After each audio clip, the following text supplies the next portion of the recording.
Hola, muy buenas a todos y bienvenidos un día más a CryptoTempus. En el vídeo de hoy va a ser un poco más simple que otros días, va a ser más cortito, pero básicamente vamos a ver por qué la estrategia de buying the dip, es decir, comprar las caídas, no funciona y sobre todo no funciona en mercados bajistas, porque veo que muchos inversores siguen esa estrategia a partir del 2020 cuando empezaron a iniciarse las inversiones y me parece que es una estrategia que es la que puedes perder mucho dinero. Y ahora vamos a explicar por qué. Antes de nada, por favor, voy a pedir un me gusta, voy a pedir suscripciones si os mola el contenido. Y nada, empecemos. Básicamente, a lo largo de muchos años, sobre todo relacionándose con el SP500, ha habido una mentalidad de buying the dip. Al final lo que se decía en estos mercados era muy simple.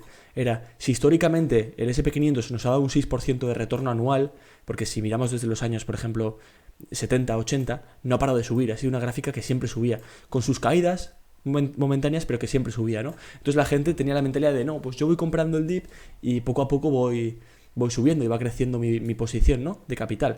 Y vale, más o menos tiene sentido en el SP500 y más o menos tiene sentido en determinados plazos. Pero voy a explicar por qué en un entorno de recesión o en un entorno de mercado bajista no funciona comprar el dip. Vamos a suponer que nos ponemos en la crisis del 2000, de la burbuja de los 2000, y vemos cómo la persona que fue comprando el dip, porque desde los años 90 no había parado de subir este activo, la cagó, y la cagó inmensamente, porque vale, su primera compra de dip fue aquí, su segunda aquí, su tercera tal vez por aquí, su cuarta aquí, su quinta aquí. El tema es el siguiente. En cada caída, en cada dip, estábamos bajando un 12%, luego un 19%, luego un 11, 14, luego o sea, cada caída tenía una secuela detrás, ¿no? Entonces, si tú, por ejemplo, aquí has metido tu dip y es prácticamente todo el dinero que tienes, la estás cagando, porque cuando llegues a niveles de un 50% de caída no te va a quedar efectivo para comprar, ¿no? Entonces, en Bitcoin pasa exactamente lo mismo. La gente puede decir, argumentar, no, es que Bitcoin, como históricamente siempre ha tendido a subir, pues yo voy comprando el dip y simplemente holdeo. Pues no, amigo, no es inteligente esta estrategia. O sea, está bien comprar cuando hay miedo en el mercado, pero no tiene por qué ser inteligente.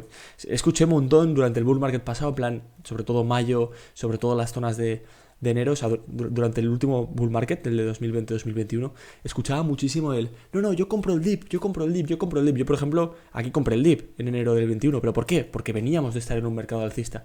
Pero, por ejemplo, aquí ya he empezado a dudar más, sobre todo en estas zonas. En mayo del 21 seguí comprando el dip porque pensaba que no se había acabado, pero los que me seguís desde hace tiempo sabéis perfectamente que en enero, febrero, marzo ya había liquidado prácticamente todas las posiciones que tenía dentro de Ethereum, dentro de Bitcoin, etcétera, y estaba full cash.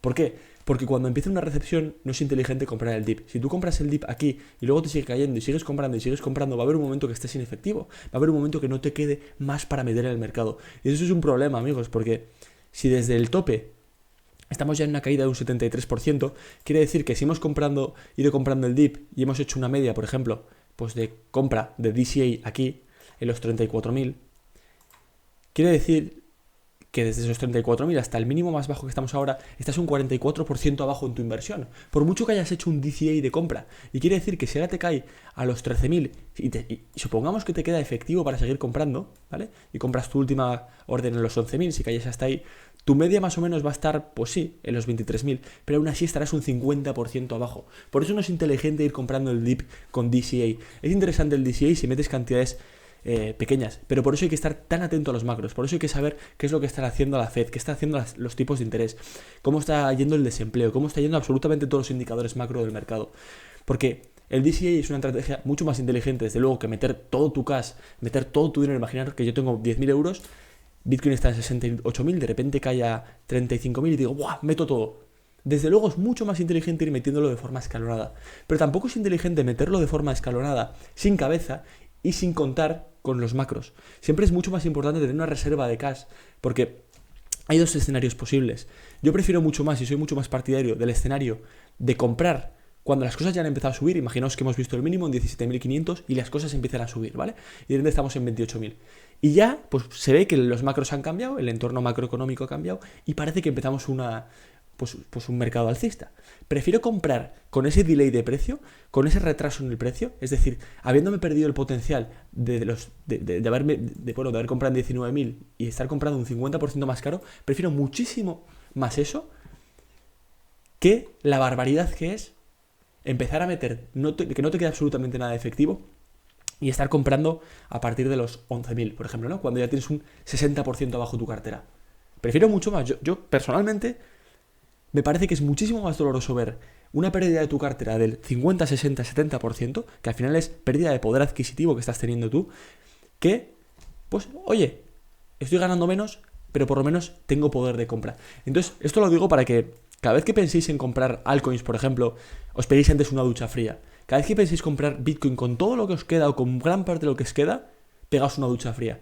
Desde luego no estoy diciendo, ni mucho menos, que ahora sean momentos para vender. No, amigos, los momentos para vender estaban aquí, con Bitcoin en 40.000, tal vez en 30.000 se puede seguir vendiendo algo, pero no ahora, ¿no? Ahora, bueno, ahora no se sabe lo que hay que hacer. Si estáis full en Bitcoin, lógicamente, igual mantener un poquito de reserva en efectivo, por lo menos un poquito, pero nadie nos garantiza, desde luego, que pueda caer más el precio.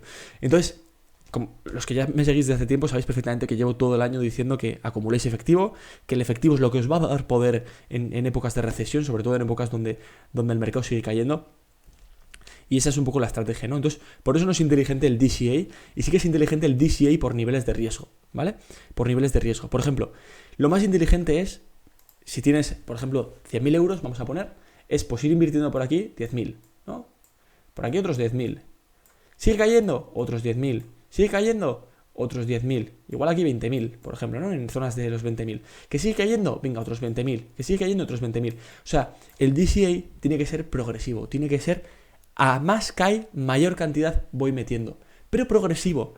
Poniéndote tú unos niveles de riesgo. Sabiendo que Bitcoin se puede ir a los 6.000 o a los 7.000. Sabiendo que eso puede pasar.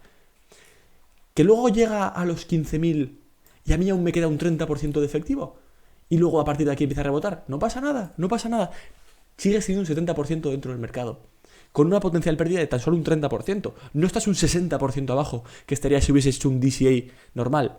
Entonces el DCA, que es Dollar Cost Average, es ir metiendo todos los meses X, o ir metiendo en los dips X, es inteligente cuando se hace progresivo. A más baja, más cantidad voy metiendo. Pero para eso lo tienes que programar previamente. Vale, una vez dicho esto, que no sé cuánto voy de vídeo, quería que fuese cortito, pero voy a 7 minutos, comentaros rápidamente lo que está pasando. Mañana la Fed anuncia nuevos tipos de interés. Ahora estamos en un 3,25% de los tipos de interés y me diréis, ¿qué es esto? ¿Qué es esto de los tipos de interés, CryptoTempus? Los tipos de interés es a qué precio se financia el dinero. Es decir, yo cuando voy a pedir un crédito, o los bancos cuando van a pedir un crédito, ¿a cuánto lo financian? Es decir, ¿cuánto les cuesta ese crédito? Si piden 100.000, ¿cuánto tienen que devolver? 103.000, entonces hay un 3%, ¿no? de intereses, ¿no? Pues esos son más o menos los tipos. Es mucho más complicado que eso, ¿no? Pero lo vamos a poner así de sencillo. ¿Qué quiere decir, por tanto, esto? Quiere decir que cuantos más suban los tipos de interés, más difícil va a ser pedir prestado dinero para las empresas. Y si más difícil es financiarse para las empresas, entonces van a tener que hacer recortes en sus gastos. Y recortes en sus gastos quiere decir desempleo. Y desempleo quiere decir recesión. Vamos a poner aquí un momento la gráfica del desempleo para compararla con la de tipos de interés. Pero está altamente correlacionada, como veréis, los tipos de interés con el desempleo. El desempleo es abajo en naranja. Cuanto más abajo está la línea naranja, mejor para la economía. Y arriba azul los tipos de interés. Veréis que existen cambios, fijaos que coinciden los mínimos con los mínimos, en el desempleo con los tipos de interés. Cuando el desempleo sube mucho, los tipos de interés están al mínimo. Porque la Reserva Federal, sabiendo esto, deja que las personas, que las empresas sobre todo, se financien muy barato, para que así puedan volver a contratar y pueda volver a coger fuelle la economía. ¿Cuál es el problema actual? Los tipos de interés están empezando a subir y el desempleo sigue muy bajo. Empezará a subir el desempleo. Y por eso la Fed tiene bastante margen para controlar la inflación y poder subir poco a poco los tipos de interés. Por lo tanto, yo creo que mañana, con mucha probabilidad, subiremos 75 puntos los tipos de interés. ¿Qué quiere decir eso? Pues muy básico. Quiere decir que cada vez hay menos liquidez en el mercado. Y si cada vez hay menos liquidez en el mercado, cada vez las empresas que, por ejemplo, hayan invertido en Bitcoin, que hayan invertido en el S&P500, tendrán que sacar esa parte de liquidez o vender acciones para poder mantener sus costes antes de empezar a despedir a las personas. Lo que quiere decir que el macro sigue siendo totalmente bajista. Hasta aquí el vídeo de hoy, chicos. Si os ha gustado, de verdad, dejadme un like, compartirlo, me gusta y nos vemos.